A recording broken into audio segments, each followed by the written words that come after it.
ओम श्री गणेशाय नमः। ओम नमः शिवाय। आप सभी भक्तों का दिन शुभ और मंगलमय हो। आज आप सुनेंगे बुधवार के दिन गणेश भगवान और माता अन्नपूर्णा की कथा, क्योंकि गणेश भगवान की कृपा से हमें रिद्धि सिद्धि की प्राप्ति होती है और माता अन्नपूर्णा की कृपा से धन धान्य की भंडारी सदैव भरे रहते हैं। घर से दुख दरिद्रता का नाश हो जाता है।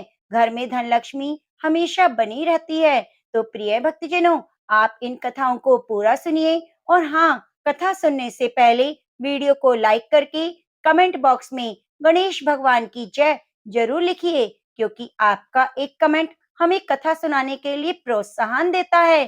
तो आइए भगवान गणेश के चरणों का ध्यान करते हुए कथा को सुनते हैं। यदि आप तुलसी माता की कथा को सुनना चाहते हैं तो हमारे चैनल पर अपलोड कर दी गई है, तो कृपया आप तुलसी माता की कथा को भी जरूर सुनिए। जय श्री गणेश। एक समय की बात है, गणेश जी ने पृथ्वी के मनुष्यों की परीक्षा लेने का विचार बनाया, तो वे अपना रूप बदलकर एक छोटे से बच्चे का रूप धारण करके पृथ्वी पर घूमने लगे और हाथ में एक चम्मच में दूध ले लिया और दूसरे हाथ में चावल भर लिए। गली गली घूम घूम कर आवाज लगाने लगे कि कोई भाई मेरी खीर बना दो, कोई मेरी खीर बना दो। दूध और चावल तो मेरे पास हैं, कोई है जो मुझे खीर बना दे। तो उस बालक की इस तरह की बातें सुनकर सारे लोग हंसने लगे, कहने लगे कि भला इतने से दूध से कोई खीर बनती है। पर गणेश जी इसी तरह आवाजें लगाते रहे। एक गांव के बाद दूसरे गांव में इसी तरह चक्कर लगाते पुकारते घूम रहे थे। कोई भी खीर बनाने को तैयार नहीं हुआ। सुबह से शाम हो गई। गणेश जी वैसे आवाज लगा रहे थे तो शाम के समय एक बुढ़िया अपनी झोपड़ी के बाहर बैठी हुई थी। तो गणेश जी वहाँ से पुकारते हुए निकले कि कोई मेरी खीर बना दो, कोई मेरी खीर बना दो। दूध और चावल तो मेरे पास हैं। बुढ़िया बड़ी कोमल हृदय वाली थी, सोचने लगी बच्चा है बना देती हूँ, जितनी बनेगी उतनी ठीक है। तो वह कहने लगी ला बेटा मैं तेरी खीर बना देती हूँ। तो गणेश जी ने उसे चावल और चम्मच वाला दूध दे दिया। तो बुढ़िया माई उसे लेकर अंदर चली गई। गणेश जी भगवान कहने लगे बूढ़ी अम्मा खीर बनाने के लिए बड़ा बर्तन लेकर आना। तो बुढ़िया कहने लगी मेरे पास तो बड़ा बर्तन नहीं है बेटा। गणेश जी कहने लगे नहीं बूढ़ी अम्मा, अंदर जाकर देखो तो सही। बुढ़िया जैसे ही अंदर गई तो एक बड़ी सी कढ़ाई रखी हुई थी। तो बुढ़िया को पता चल गया कि ये कोई साधारण बालक नहीं है। तो बुढ़िया ने चूल्हे पर कढ़ाई को चढ़ाया और जैसी बूढ़ी अम्मा ने वह दूध और चावल कढ़ाई के अंदर डाले तो तूफान आ गया। कढ़ाई लबालब भर गई। जैसे जैसे खीर तैयार हो रही थी उसके अंदर से केसर की बहुत अच्छी खुशबू आ रही थी। खीर बनते ही गणेश भगवान बूढ़ी अम्मा से कहने लगे माँ जी मैं स्नान करके आता हूँ, आप ऐसे करो पूरे नगर निवासियों का न्योता दे दो ताकि वह भी खीर खाने आ जाए। बूढ़ी माँ ने कहा ठीक है। तो वह गांव वालों को न्योता देने चली गई।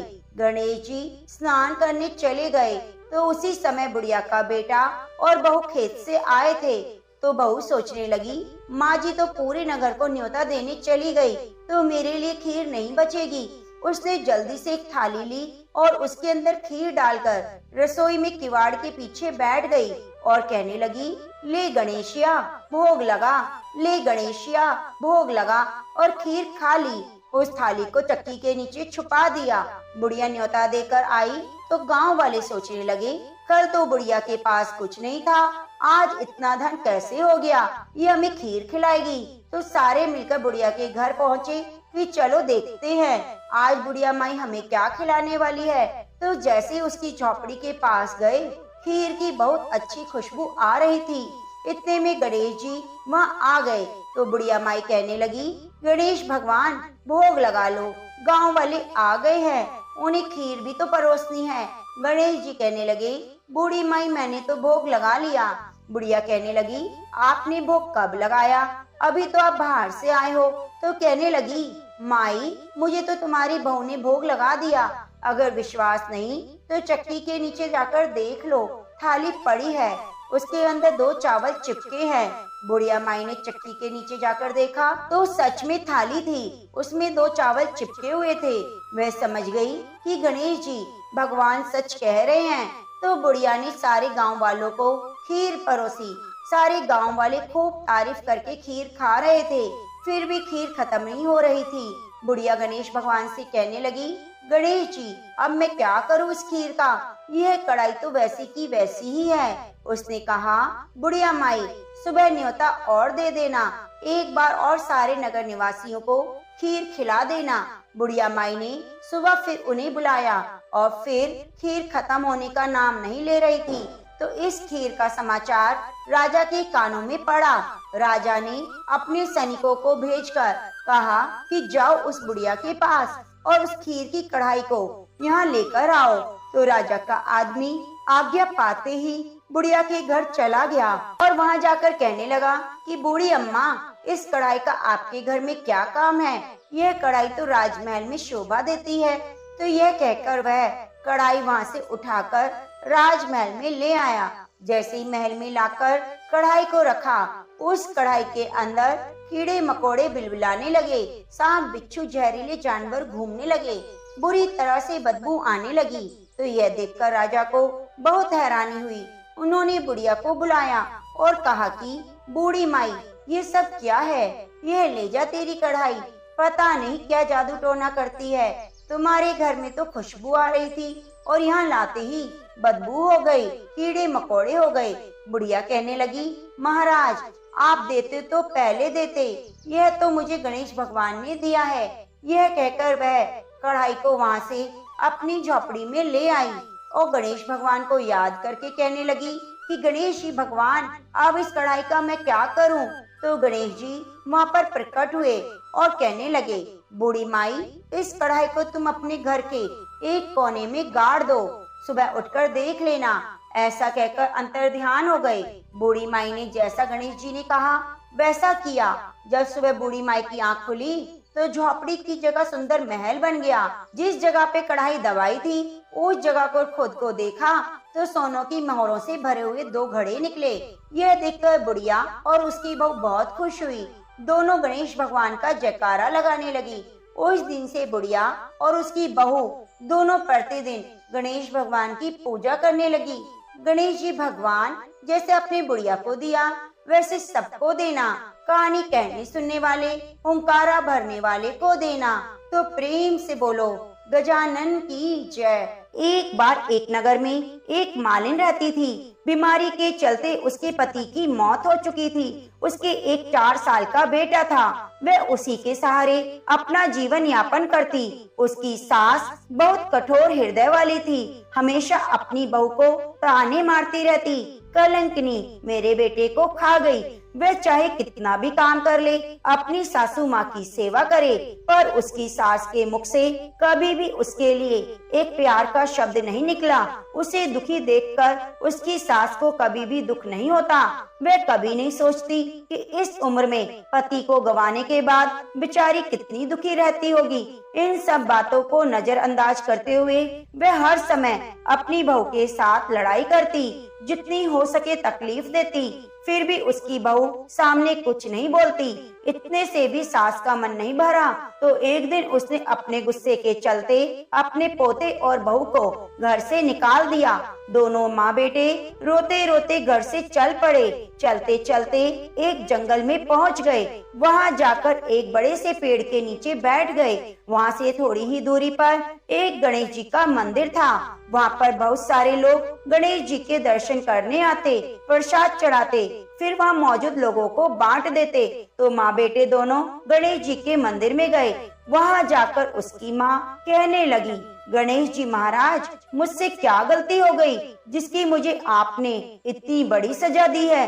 पहले मुझसे मेरे पति को छीन लिया, अब मुझे घर से बेघर कर दिया। अब मैं और मेरा बेटा कहाँ जाएं? क्या करूं बताओ? आप ही मुझे रास्ता दिखाओ। आज आपके सिवा हमारा कोई नहीं।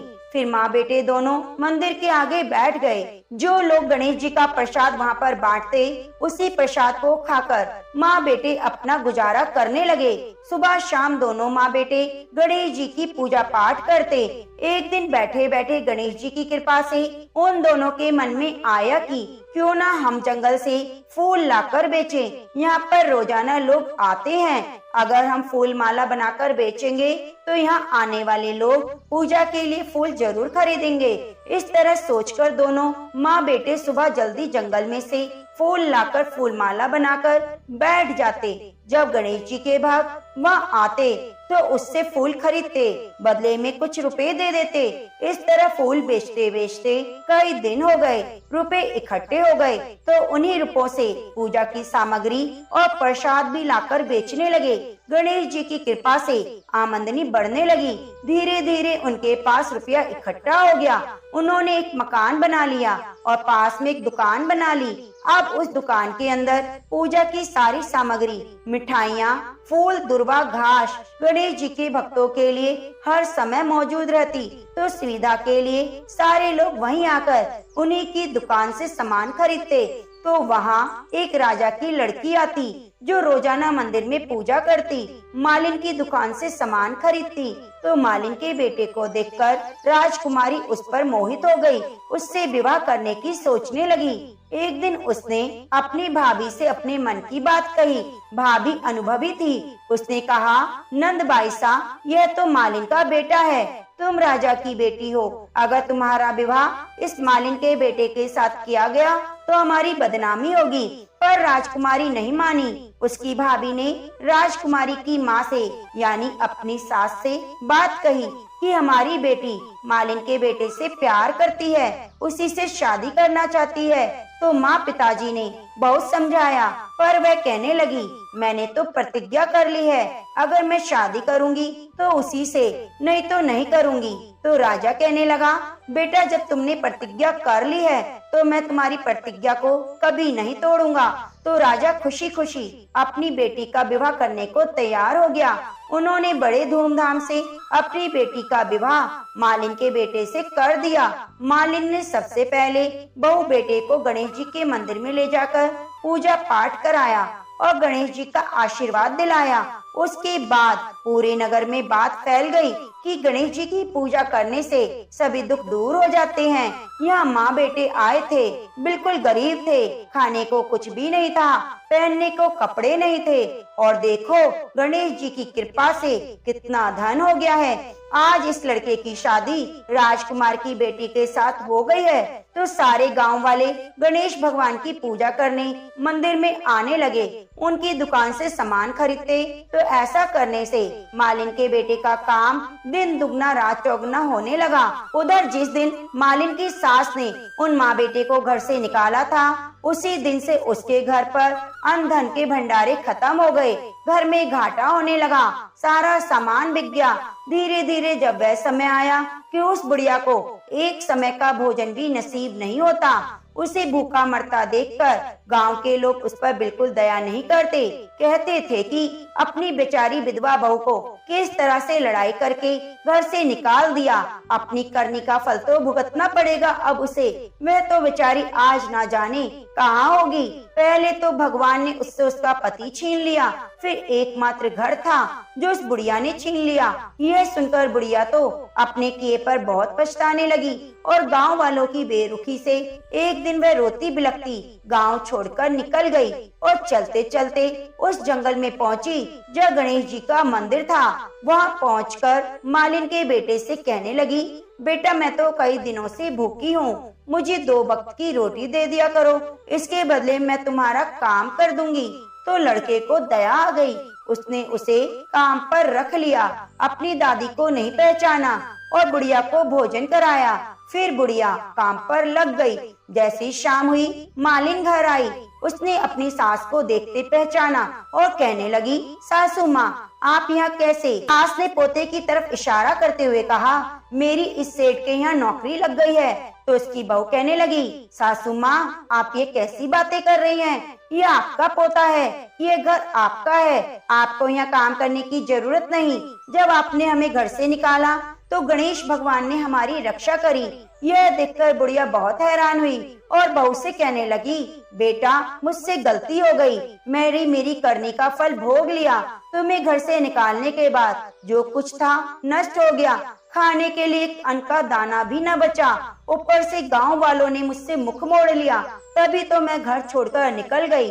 बेटा मुझे मेरी करनी पर बहुत पछतावा है, मुझे माफ कर दो। तो उसकी बहू कहने लगी, माँ जी कभी माँ भी अपने बच्चों से माफी मांगती है। जो हुआ सो हुआ, उसे भूल जाओ और खुशी खुशी अपने पोते का सुख देखो। बुढ़िया सोचने लगी, मेरी बहू कितनी अच्छी है और मैं इसे पहचान ना सकी। आज मेरे पास कुछ नहीं, इसके पास सब कुछ है, फिर भी देखो मुझे कितने प्रेम से अपने घर में मान सम्मान दे रही है। ऐसा सोचते सोचते बुढ़िया की आंखों में आंसू आ गए।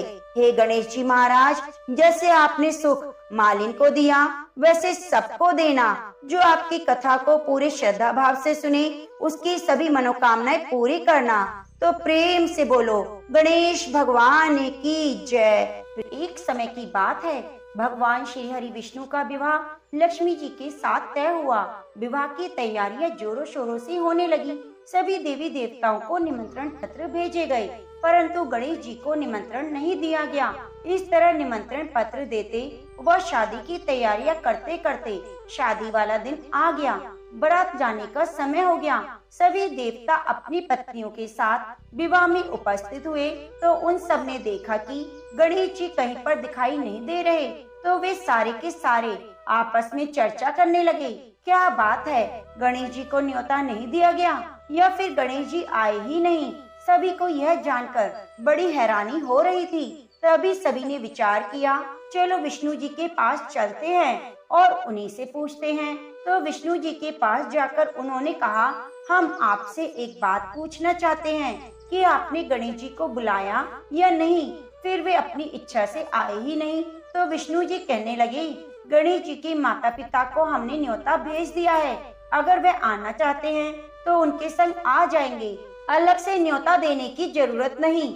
दूसरी बात यह है कि उनको 1.25 मन मूंग, 1.25 मन चावल, 1.25 मन घी, 1.25 मन लड्डू का भोजन दिन भर चाहिए।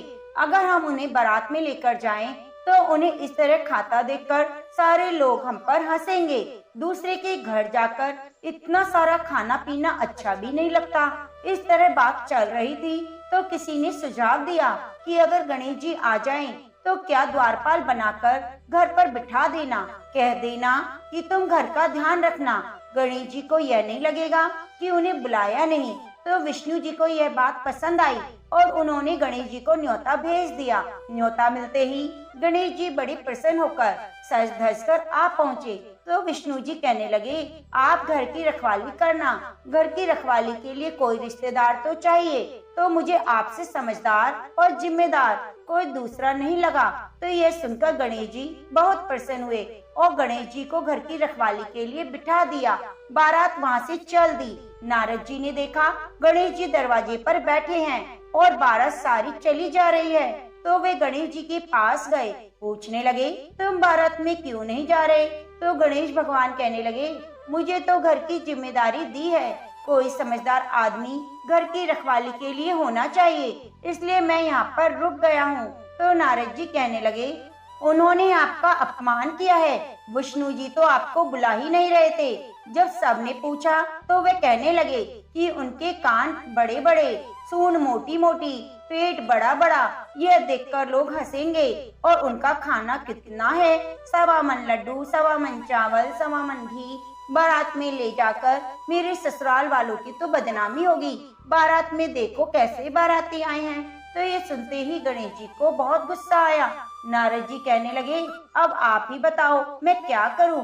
नारद जी ने कहा, आप ऐसा करो कि आपकी मूषक सेना को आगे भेज दो, उनसे कहना आगे जाकर सारा रास्ता खोद डाले, जिससे उनके वाहन धरती में धंस जाएंगे।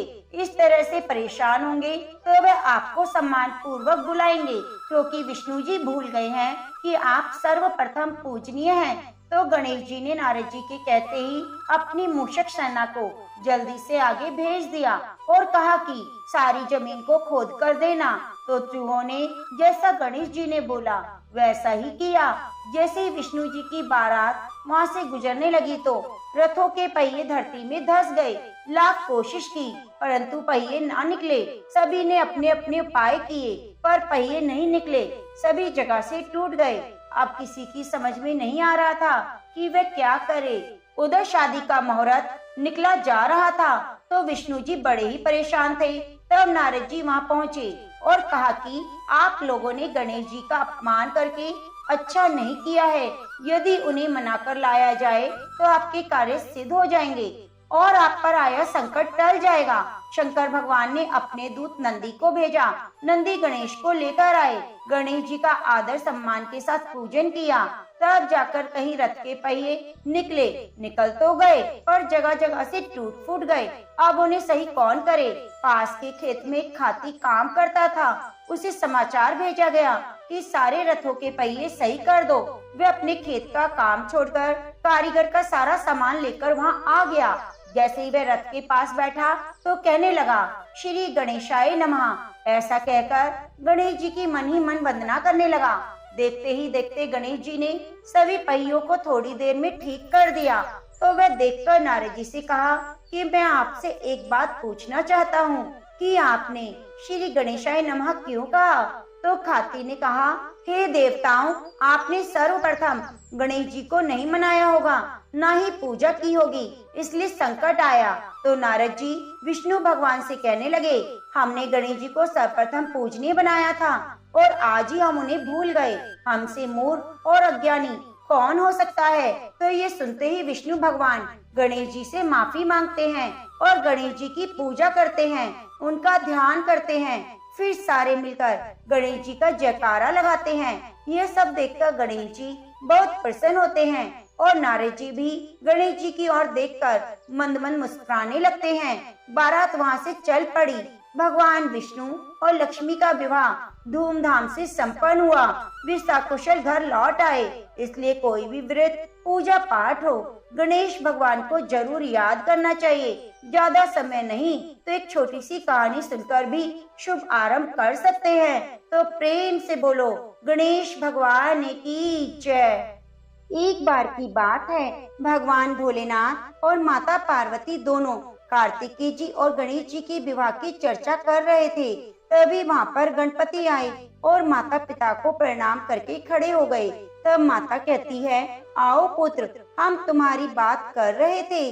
तब गणेश जी बोले, वो क्या बात है। माता बोली, हम तुम्हारे विवाह की बात कर रहे हैं। तब गणेश जी ने कहा, हे माँ, हे पिताजी, मैं विवाह नहीं करूँगा, इसलिए आप मेरे लिए परेशान ना हो। हे पिताजी, मैं इस विवाह बंधन में नहीं बंधना चाहता। यह कहकर गणेश जी तप के लिए एक जंगल में चले जाते हैं और तप करने लगते हैं। तभी वहाँ पर एक राजकुमारी आती है और गणपति जी का एक अजीब सा रूप देखकर उन पर मोहित हो जाती है और उनकी तपस्या भंग करने लगती है। तब गणेश जी की तपस्या भंग हो जाती है। तो भगवान श्री गणेश उस स्त्री से कहते हैं, हे देवी, तुम कौन हो और मेरी तपस्या क्यों भंग कर रही हो। फिर देवी ने कहा, हे प्रभु, मैं तुलसी हूँ और वर की तलाश में निकली हूँ। आप मुझे अपने योग्य वर लगे, इसलिए मैं आपकी तपस्या भंग कर रही थी। तब गणेश जी बोले, हे देवी, मैं तुमसे विवाह नहीं कर सकता क्योंकि मैंने विवाह ना करने की ठानी है और मैं अपने माता पिता की सेवा करना चाहता हूँ। बस मैं विवाह के चक्कर में नहीं पड़ना चाहता, इसलिए आप अपने लिए कोई और वर देख लीजिए। फिर राजकुमारी तुलसी को क्रोध आ गया। वह गणेश जी को श्राप देती है और कहती है, तुमने मेरा अपमान किया, इसलिए आगे जाकर तुम दो स्त्रियों के पति बनोगे। और ज्यादा अपमान शब्द कहने लगी। तब गणेश जी को क्रोध आ जाता है और गणेश जी बोले, मैं तुम्हें श्राप देता हूँ कि तुम कलयुग में एक वृक्ष का रूप लोगी और असुर से तुम्हारा विवाह होगा। ये श्राप सुनते ही वह गणेश जी से माफी मांगती है और रोने लगती है। तब गणेश जी उसे रोता देखकर क्षमा कर देते हैं और तुलसी को वरदान देते हैं, तुम कलयुग में पूजी जाओगी। श्री विष्णु की पूजा तुम्हारे बिना अधूरी होगी और मेरी पूजा से तुम दूर रहोगी। घर घर तुम्हारी पूजा होगी, सभी वृक्षों में तुम प्रधान होगी, श्रेष्ठ होगी। जहाँ तुम होगी वहाँ लक्ष्मी का वास होगा। और इस तरह से गणेश जी माता तुलसी को वरदान देकर वहाँ से चले जाते हैं। कुछ समय के बाद गणेश जी को विवाह का मन करने लगा और विवाह करना चाहते थे, पर कोई भी देवता गणेश जी का अजीब रूप देखकर अपनी पुत्री नहीं देना चाहते थे। जब किसी देवता का विवाह होता तो गणेश जी को बहुत गुस्सा आता। एक दिन गणेश जी और मूषक सेना ने मिलकर एक योजना बनाई। कहा कि जब मेरा विवाह नहीं होता तो मैं किसी का भी विवाह नहीं करने दूंगा। अब क्या था, जब किसी देवता का विवाह होता तो मूषक सेना जाकर वहाँ पर सब कुछ उथल पुथल कर देती। यह सब देवता देखकर परेशान हो गए और सबने मिलकर ब्रह्मा जी के पास जाने का निर्णय किया। ब्रह्मा जी ने कहा, ठीक है, मैं कुछ करता हूँ। उन्होंने 2 कन्याओं को बुलाया, एक रिद्धि दूसरी सिद्धि। कहा कि तुम दोनों गणेश जी के पास मेरे साथ चलो और जो मैं तुम्हें कहूँ वही काम करना। अब वे तीनों गणेश जी के पास चले। ब्रह्मा जी ने गणेश जी से कहा, यह मेरी पुत्रियां हैं, आप इन्हें ज्ञान दें। गणेश जी ने दोनों को ज्ञान देना शुरू कर दिया। जैसे ही किसी का विवाह होता, मूषक तो गणेश जी के पास आता और अपनी बात कहने लगता। वैसे ही रिद्धि सिद्धि गणेश जी का ध्यान अपनी ओर कर लेती। ऐसे में सभी देवी देवताओं का विवाह हो गया। जब ये बात गणेश जी को पता चली तो वे क्रोधित हुए। तभी वहाँ पर ब्रह्मा जी आते हैं और गणेश जी से कहते हैं, आप मेरी दोनों पुत्रियों से विवाह कर लो। यह बात सुनकर गणेश जी खुश हो जाते हैं और बड़ी धूमधाम से गणेश जी का विवाह रिद्धि सिद्धि के साथ हो जाता है।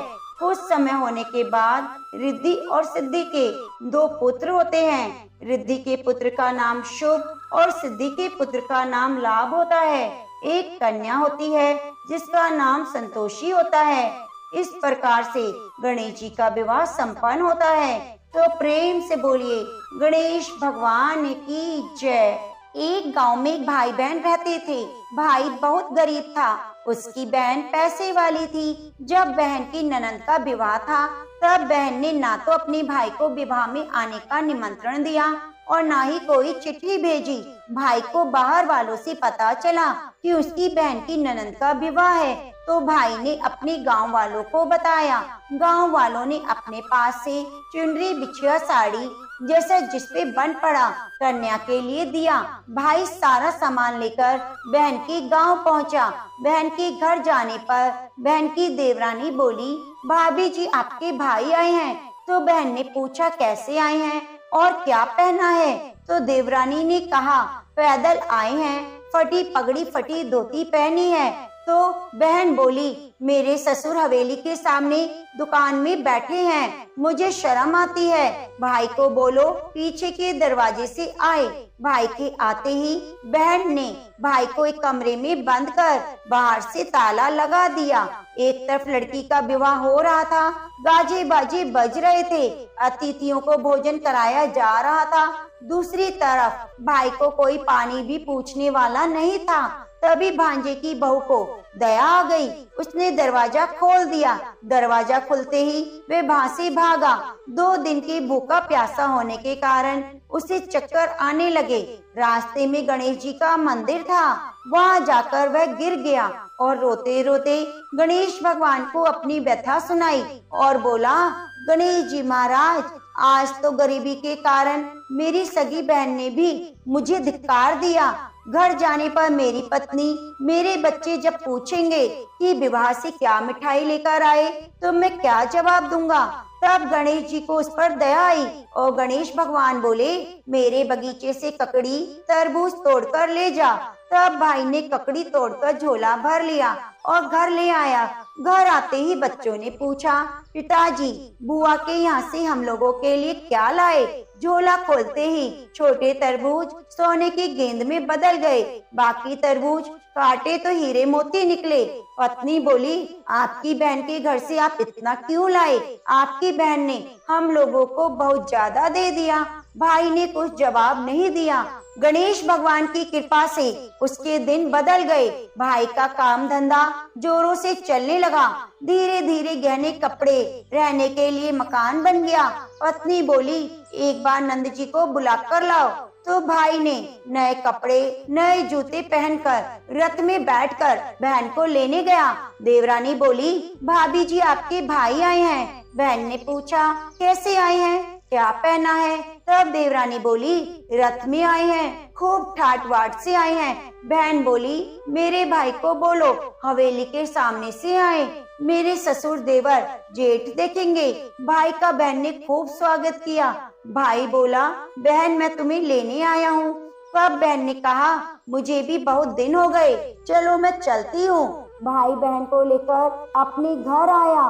भाई और उसकी पत्नी ने बहन का खूब आदर सत्कार किया। जो चीजें मांगी सब बनवा कर दी। बहन बोली, भाभी मुझे एक जूती और चाहिए। तब भाई ने मोची को बुलाया और कहा, मेरी बहन के लिए ऐसी जूती बनाओ जो मुंह से बोले। भाई ने बहन को बहुत सा धन देकर विदा किया, पर अभी तक जूती नहीं आई थी। बहन रवाना होने लगी, तभी मोची जूतियां लेकर आई। बहन की जूती पहनते ही जूतियां बोली, निर्धन भाई की पैसे वाली बहन, गणेश जी का बगीचा ना होता तो आज क्या करती? बहन तब भाई की पत्नी से पूछने लगी, यह कहाँ से आवाज आ रही है? तभी भाई ने कहा, सुबह का समय है, कोई जीव जंतु बोल रहा होगा। भाई ने घोड़े गाड़ी को जल्दी से जाने के लिए कहा। बहन के जाते ही पत्नी जिद करके बैठ गई कि जूतियां क्या बोल रही थी। तब पति ने अपनी सारी आप बीती सुनाई कि कैसे बहन ने उसे 2 दिन तक भूखा रखा, कमरे में बंद किया और भांजे की बहू ने आकर दरवाजा खोला। तब मैं बाहर आया और गणेश जी की शरण में पहुंचा। गणेश भगवान की कृपा से हमारे दिन बदल गए। उसने अपने पत्नी को सारी बात बताई तो पत्नी बोली, अगर मुझे मालूम होता तो मैं आपकी बहन को कुछ नहीं देती, ये सब कुछ मेरा वापिस लेकर आओ। तब पति बोला, गणेश भगवान ने हमें सब कुछ दिया है, अगर हमें भूखा प्यासा कमरे में बंद ना करती तो मैं गणेश के मंदिर कैसे जाता? मैं गणेश भगवान को अपना दुखड़ा क्यों सुनाता? तुम अपना मन मैला ना करो, अपने पर तो गणेश जी की कृपा है, किसी चीज की कमी नहीं। फिर दोनों गणेश जी के आगे सिर झुकाकर प्रणाम करते हैं और जयकारा लगाते हैं। तो प्रेम से बोलिए, गणेश महाराज की जय। हे गणेश जी भगवान, जैसे अपने गरीब भाई पर कृपा करी वैसे अपने सभी भक्तों पर बनाए रखना। अब आइए सुनते हैं धन समृद्धि प्रदान करने वाली, घर में बरकत करने वाली माता अन्नपूर्णा की बड़ी ही दुर्लभ कथा। इस कथा को श्रद्धा और भक्ति के साथ पूरा अवश्य सुनिए। प्राचीन काल की बात है, पुरुषोत्तम नामक नगर में एक बहुत धर्मात्मा सेठ जी रहा करते थे। उनकी 5 पुत्र और एक सबसे छोटी पुत्री थी। उसका नाम था गौरी। सेठ जी का भरा पूरा परिवार था। सेठ जी ने अपने सभी 5 पुत्रों का विवाह कर दिया। अब छोटी बेटी गौरी विवाह के योग्य हुई तो उन्होंने उसका विवाह एक दूसरे नगर के अपने ही समान धनी परिवार में कर दिया। अब सेठ जी की पुत्री गौरी दुल्हन बनकर जिस घर में गई, वहाँ उसका पति अपने माता पिता का इकलौता पुत्र था। अब गौरी बड़ी ही प्रसन्नता पूर्वक अपने ससुराल में रहने लगी। गौरी बड़ी ही सदाचारी, गुणवान और रूपवती थी। एक दिन की बात है, 1.25 महीना हो गया, तब सास ने गौरी को रसोई संभालने के लिए दे दिया। रसोई की सारी बातें समझा दी। गौरी अपनी सासू माँ के पांव छूकर रसोई में प्रवेश करती है। तब सास ने कहा, बहू रोज सुबह जल्दी उठकर पूजा पाठ करके रसोई में प्रवेश करना, फिर खाना बनाना। रोटी बनाते समय पहली रोटी गाय को और अंतिम रोटी कुत्ते की बनाना मत भूलना। इस प्रकार सास ने गौरी को सब कुछ समझा दिया। गौरी 4 लोगों के लिए खाना बनाती और खाना बनाकर अपने पूरे परिवार को खिलाती और जब अंत में खुद खाना खाने बैठती तब देखती कि उसके लिए तो रोटी बची ही नहीं है। वे चावल दाल सब्जी खाकर पानी पी लेती। अब जब शाम होती तब गौरी ने सुबह से ज्यादा आटा लगाया, रोटी सब्जी बनाकर रख दी। जब रात्रि में सब लोग खा लेते तो फिर से जब गौरी खाने के लिए बैठी तो रोटी का डिब्बा खोलती है, उसमें एक भी रोटी नहीं थी। यह देखकर उसे बहुत आश्चर्य हुआ कि उसने तो सुबह से भी ज्यादा आटा लगाया था, लेकिन फिर भी रोटियां नहीं बची। अब वह सिर्फ सब्जी खाकर पानी पीकर सो जाती है। अगले दिन फिर उसने कल से 2 गुना ज्यादा आटा लगाया, रोटियां बनाई, लेकिन फिर से उसे रोटी नहीं मिली। तभी रोटियां खत्म हो गई थी। उस दिन भी आधे पेट खाना खाकर ही उसे रहना पड़ा। इसी प्रकार गौरी चाहे जितना भी आटा लगाती, रोटियां उसे नहीं मिलती। यह रोज का काम हो गया था। वह सोचने लगी, आखिर कौन नहीं चाहता कि मैं रोटियां नहीं खाऊं, मैं पेट ना भरूं। गौरी इस आस में आटा ज्यादा लगाती, किसी न किसी दिन तो उसे रोटियां मिलेंगी, किंतु ऐसा नहीं होता। ऐसा करते करते बहुत कमजोर दुबली पतली होती चली गई। तो एक दिन की बात है, जब गौरी रसोई में सब्जियां काट रही थी तो गलती से चाकू से उसका हाथ कट जाता है। वे रोटियां नहीं बना पाती तो उसकी सासू माँ ने कहा, बहू रहने दो, आज मैं रोटियां बना देती हूँ। तो गौरी ने कहा, नहीं सासू माँ, आप आटा लगा दीजिए, मैं रोटियां बना दूंगी। तो उस दिन सासू माँ ने आटा लगाया, फिर बहू को दिया। बहू रोटियां बनाकर रख देती है। घर के सभी सदस्य रात के समय जब खाना खाने लगते हैं, सब लोग जब खाना खा लेते हैं, तब बारी आती है गौरी की। तो वे बहुत दुखी मन से खाना खाने बैठती है और सोचती है, आज तो सासू माँ ने आटा गूंदा है, वह भी बहुत कम, आज तो मेरे लिए रोटियां बची ही नहीं होंगी। यह सोचकर मन ही मन दुखी होती है। किंतु वह रोटी के डिब्बे को खोलती है तो उसने देखा उसमें 4-5 रोटियां हैं। यह देखकर वह बहुत खुश होती है। अब क्या था, ऐसे ही 7 दिनों तक बहू की सासू माँ आटा गूंदने लगी, बहू रोटियां बनाती, बहू को रोज रोटियां मिलने लगी। इन 7 दिन बहू ने पेट भरकर खाना खाया। जब 8वां दिन आया तो बहू का हाथ ठीक हो गया। तब सासू माँ ने कहा, गौरी बेटा, क्या बात है, आज मैं आटा गूंद दूं या फिर तुम आटा लगा लोगी? तब गौरी ने कहा, नहीं माँ जी, मेरा हाथ अब ठीक हो गया है, मैं आटा गूंद दूंगी। उस दिन गौरी ने आटा गूंदा, रोटियां बनाई, सबको प्रेम पूर्वक खिलाया। जब उसकी खाने की बारी आई तब उसने देखा रोटी के डिब्बे में तो रोटी है ही नहीं, पूरी रोटियां खत्म हो गई। यह देखकर गौरी को बहुत ही आश्चर्य हुआ। वे सोचती है, जब तक सासू माँ ने आटा लगाया तब तक मुझे रोटियां मिलती थी, लेकिन जब मैं आटा गूंदने लगी तो मुझे रोटियां नहीं मिलती, जबकि सासू माँ मुझसे भी कम आटा गूंदती थी। इसके बाद भी पूरा परिवार उसमें खा लिया करता था। ऐसी क्या बात है? ये सारी बातें सोचकर गौरी बहुत परेशान हो जाती है, दिन भर दुखी रहती है। एक दिन की बात है, गौरी के पति ने गौरी से पूछा, तुम इतनी उदास क्यों रहती हो? इतना सारा धन संपत्ति सब कुछ तो तुम्हारा है, तुम्हें रोकने टोकने वाला कोई नहीं, तुम अपने मन पसंद से अपना भोजन बनाकर खाया करो, तुम दिन प्रतिदिन इतनी कमजोर क्यों होती जा रही हो? गौरी ने लाज और संकोच से अपने पति को कुछ नहीं बताया।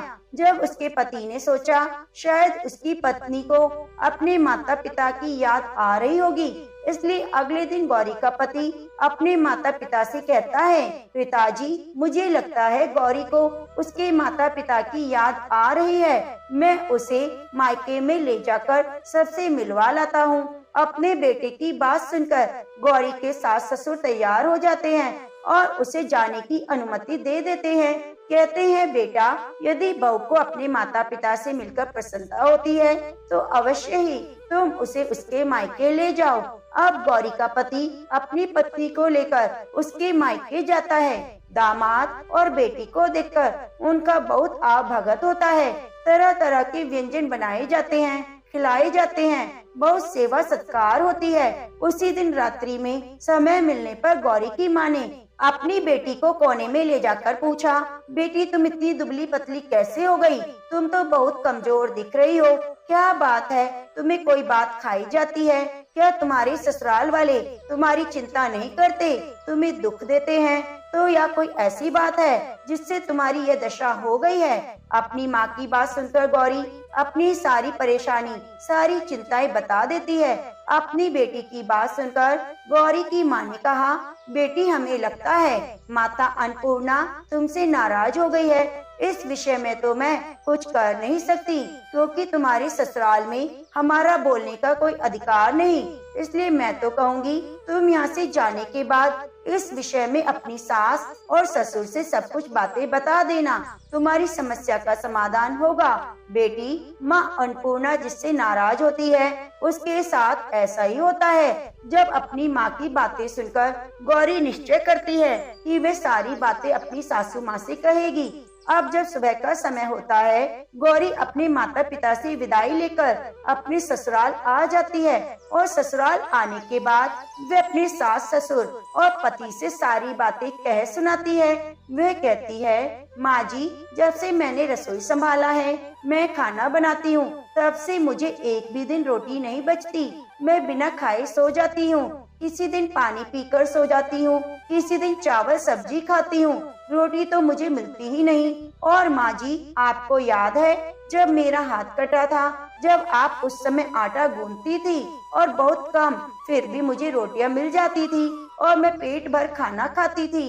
लेकिन अब जब मेरे हाथ का घाव ठीक हो गया, तब से मैं फिर से आटा गूंथने लगी और रोटियां बनाने लगी। अब मेरे लिए फिर से रोटियां नहीं बचती, मैं आधे पेट ही खाना खाती हूँ। अपनी बहू की बातें सुनकर सास को सब कुछ समझ में आ गया। उसने कहा, बहू, ये शायद मेरी ही गलती है, मैंने तुम्हें सब कुछ बताया, सब सिखाया, लेकिन एक बात तो बताना भूल गई।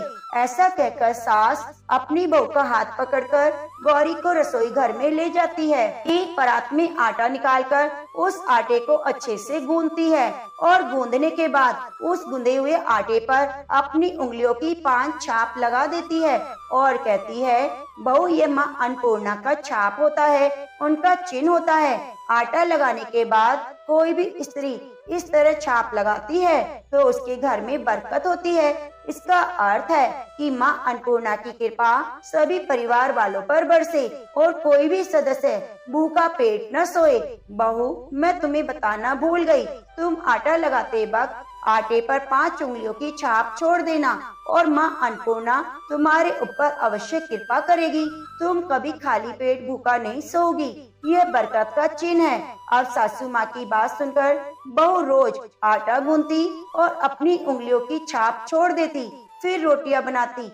अब बहू को हर रोज रोटियां मिलने लगी, वे भरपेट भोजन करने लगी, स्वस्थ भी हो गई। माँ अन्नपूर्णा की कृपा से उस पर धन धान्य की बरकत हुई और उसके हाथ में माँ अन्नपूर्णा का वास हो गया।